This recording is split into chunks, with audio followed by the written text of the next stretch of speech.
Anyways, hi YouTube. I brought you guys here today to talk about my experience with fibroids, and then also, I know the title says fibroids caused my miscarriage.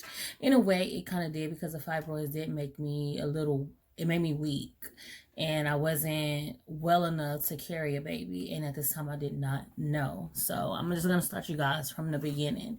So it was like June of 2016 when me and my husband found out that we were expecting. And around this time, I want to say we were 6 weeks. So, it was July of 2016. And yeah, we was around 6 weeks is what the Christian clinic told us. So at the time I didn't have like a gynecologist. So I found out about this Christian clinic, and we ended up going there, and the only thing they did was ultrasounds. So when we went, they did the ultrasound. They didn't let us listen to the heartbeat or anything like that. They just let us know how big the baby was, what age it would be around, which was like around 6 weeks. And then she also let me know, she was like, "Oh, you have a fibroid." And I'm like, at the time, I did not know what fibroids was. It never crossed my mind to even think of me having something in my uterus that was hella big. So I I was like, okay, so what is it? So if a lot of you don't know what fibroids are, they're like a non-cancerous growth.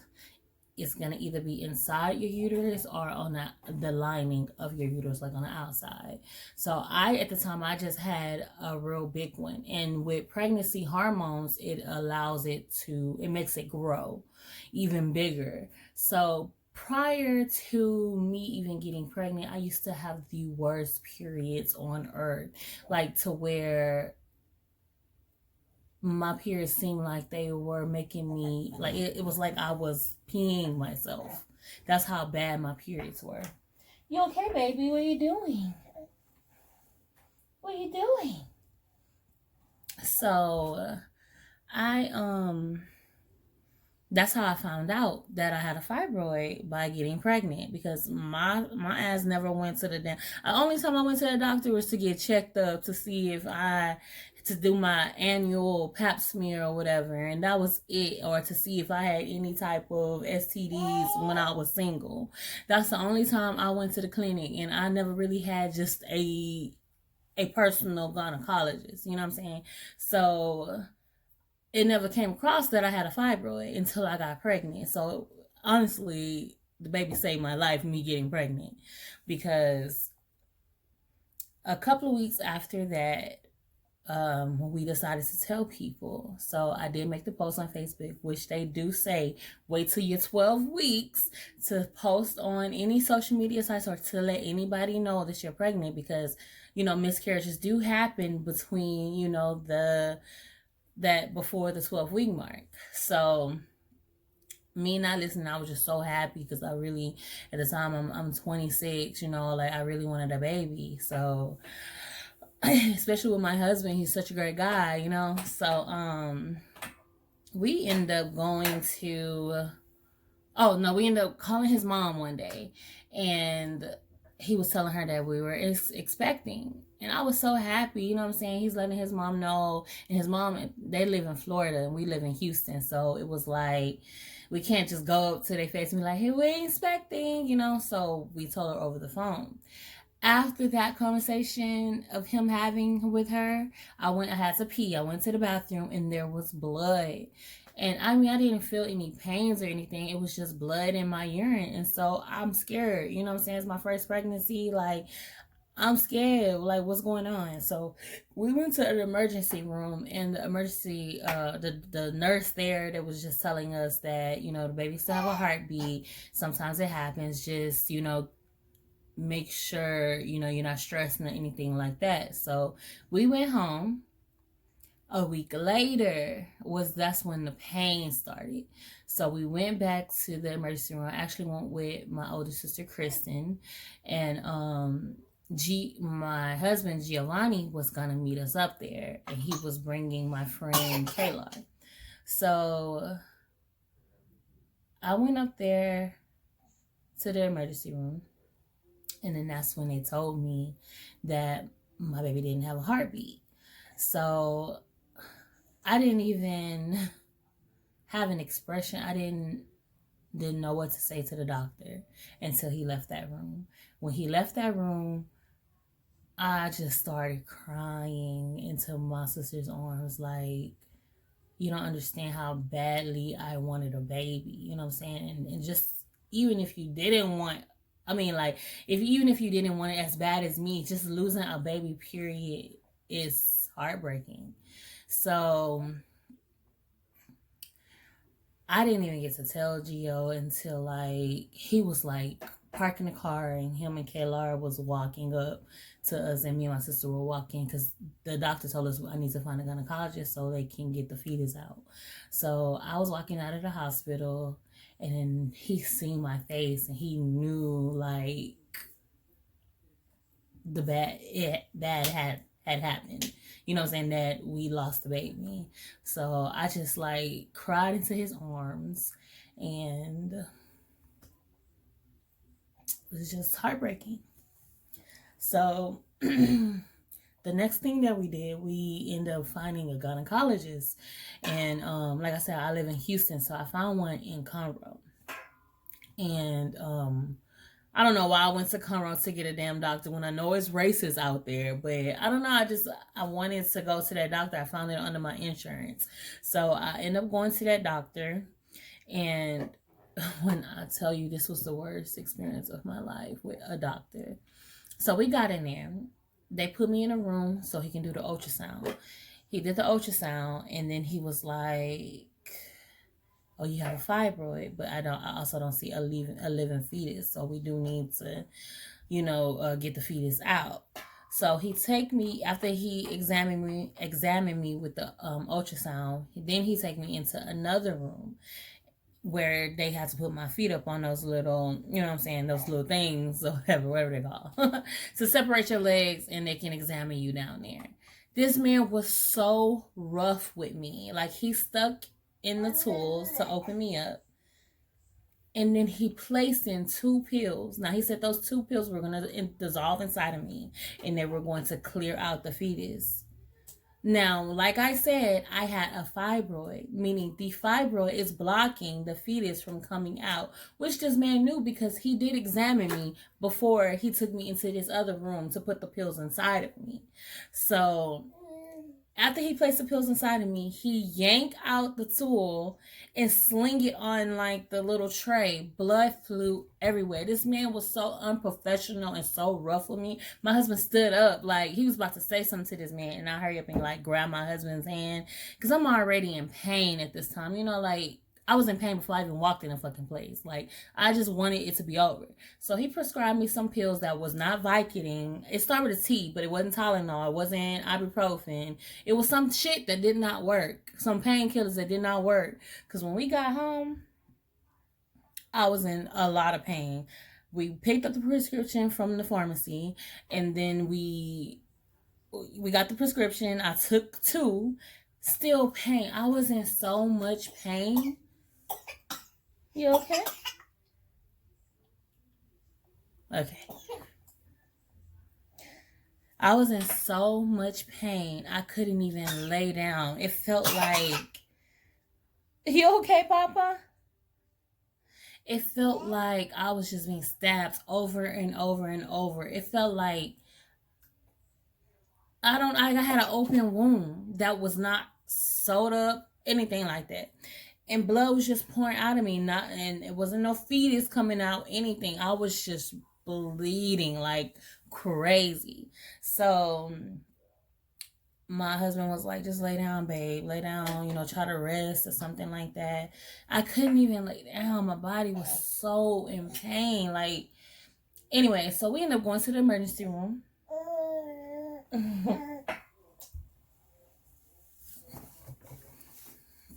He got to be a part of this. So we ended up going to the emergency room, and finally, I didn't took four of those damn pills that the man prescribed me. And like finally when we got to the emergency room, I was in some way, like I was feeling a little bit better. Like it was masking the medicine that he prescribed me was masking the pain. Like because I felt like just the throbbing, but I didn't feel like excruciating pain that I was feeling at first. So we was at the emergency room for like 4 hours before any, like right when I walked in, they took my blood and they put the IV in me. But then after that, we was waiting for 4 hours. So that's when I told you, oh my God, this medicine is wearing off. I'm ready to go back home so I can take some more medicine. I didn't bring it with me. We need to go. So he was like, all right, let me tell the nurse. Bro, he told the nurse that we was about to leave. Can they take the IV out of me? The nurse was like, I cannot allow her to go home because her blood count is at like a 3.9, which a blood count I think is supposed to be at a 12 or something like that. But I lost so much blood. This nurse told my husband, if I go home and go to sleep, I will go into a coma. So I'm like, well, can y'all do fucking something? Because this pain is coming back and it's coming back 10 times worse. So they finally put me in a room after he told my husband that after they seen that we were about to leave, they put me in a room. And then they said, we're going to get a gynecologist down. We're going to get a doctor down here or whatever. Y'all, I laid in that bed. And now this is the emergency rooms, like the emergency hospital room beds, whatever. I laid in that bed and just pain just like shot up my whole body. Like I started throwing up because I was in so much pain. And to the point I was throwing up the acid from the bottom of my stomach. I told my husband, like, I was screaming. I'm pretty sure people down the fucking halls heard me. I was screaming and I looked at my husband and I was like, please help me. I kept saying this shit over and over and over. I was like, please help me. Like my husband just looked at me and he started crying because he ain't never seen me like this before. You know what I'm saying? Like, I feel like I was dying. I was. I barely had any blood in my body. So my body wasn't healing itself, you know? So my mom came. Like, my husband looked at the door and he was like, can y'all get a doctor here? She needs morphine fast. So my mama finally showed up. And my mom was like, y'all need to get something down. My daughter's in excruciating pain. Like, I'm not saying my husband didn't handle shit, but he was mostly trying to console me because I was throwing up everywhere. You know what I'm saying? Like, and I was screaming. So he was trying to console me while my mama, like, handled up on the doctors. So finally, a woman gynecologist came down there and she examined me. She said that I was dilated 4 centimeters, that I was pretty much in active labor. Like, that's why I was fucking going insane. It was crazy to me. And she said, what happened? Like, did I go see my gynecologist? I did go see him, and he put pills inside of me. She said that was the wrong procedure, that he needed to do a D&C. So she was like, we need to do an emergency D&C right now. They did my surgery. At this time, it was like 9 something. They prepped me for surgery, and I went in at 11 p.m. at night. They did an emergency emergency D&C on me at night, 11 p.m. I felt like heaven after that. Like, pain was gone. I was on morphine. Like, that lady saved my life. Honestly. I mean, I know she's a doctor and that's what doctors are supposed to do, but the fucking doctor that I went to did the wrong procedure on me with his racist ass. And I don't care what people say. He was very racist the way he was handling me. Anyways, all I know is if I never had the fibroid, maybe I would have went on with my pregnancy. Who knows? Only God knows. Papa. What? Only God knows, but I do know that over the years of me having that fibroid and not knowing and having really heavy periods, I was pretty much hurting myself by not, going to the doctor and getting it taken out. Now I did eventually get the fibroid taken out, which I do have a video on it. It's called a myomectomy, and that's when they do the bikini line cut and incision, and then they take out the fibroid. But that was the worst feeling of my life, the worst experience of my life. I honestly never want to go through that again. And I was afraid to get pregnant with him afterwards. You know what I'm saying? Because who wants to lose a baby? Who wants to go through that feeling? It don't matter if you was 2 weeks pregnant or 20 weeks pregnant. Like, it all hurts the same. You know what I'm saying? Like, you losing a life, like you losing a child. But I'm glad I got my little rainbow baby. I got my little rainbow baby. And yeah, that is what I went through. And the doctor that I have now is the most amazing doctor. Like I said, my next video, I'm going to let you guys know of what I experienced just going through the surgery to get the fibroid taken out. No, Papa, don't put my hair in your mouth. No. But all I know is my husband, you would have thought he would have ran for and then we had just got married too, so you would have thought that he would have just like ran for the hills. But he kept me strong. You know what I'm saying? Like, even though he cried too, that's the first time I seen him cry. And it made me even more emotional. Just to see that my husband was like, oh my God, like, my wife is like in so much pain, she dying. You know what I'm saying? Like, the nurse, for him to be like, if I go home and go to sleep, I would go into a coma. Like, it was that serious. But women, please just go get yourself checked out. My next video, I am going to show how big my fibroid was, because like I said, when I got pregnant, it grew real big. So I will show a picture. if you guys have weak stomachs, I suggest you not watch it. But I thank you guys for listening to my story, right, Papa? I thank you guys for entertaining us, or me entertaining you, or I just hope I gave you a little knowledge on it. Fibroids are very serious, and it is in a lot of women, you know, and a lot of women don't know that they have them. And especially if you got really heavy periods, I would definitely go and get that checked out. Whoa, did you spit up on me? Yeah. Say a little bit, mommy. Yeah, I would definitely get it checked out, because you can be losing mad blood. I've heard people that I've known, you know, when I was going through it, they told me that one of my friends told me her aunt passed away from fibroids, and I didn't think it was possible, but it is. You can go into a deep coma and never wake up again. So go get that shit checked out. It's covered by your insurance, because it ain't cosmetic, baby. That's something that's hurting our body. They're trying to bring us down. And we ain't going nowhere right now. Not from no fibroids. So, and also, if a lot of women want to know, can you get pregnant?